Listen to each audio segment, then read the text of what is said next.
Voici comment prêter un simple foulard à une amie lui a coûté sa destinée. Voici mon histoire. Ma grande-tante s'appelait Mignonne. Quand elle était plus jeune, elle avait une meilleure amie, Christelle. Les deux étaient inséparables et très complices. Elles allaient même jusqu'à tout partager, en l'occurrence leurs vêtements. Mignonne, ma grande-tante, réussissait tout ce qu'elle entreprenait, ce qui n'était pas forcément le cas de Christelle.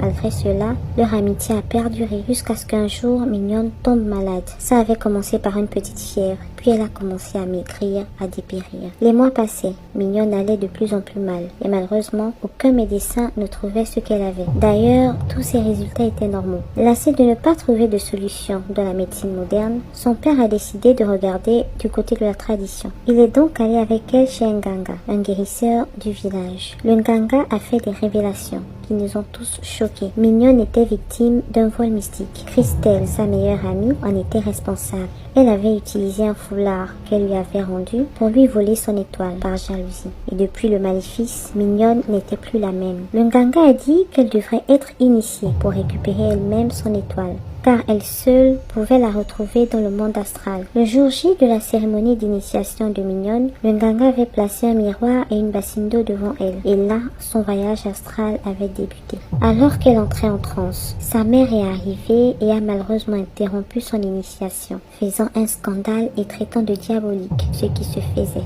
Et d'un seul coup, elle a brisé le miroir. Et là, Mignonne s'est levée. Elle a couru comme possédée par quelque chose. Après l'avoir longtemps cherchée, ma grande-tante Mignonne a été retrouvée plus tard dans la soirée, allongée sur une tombe complètement folle.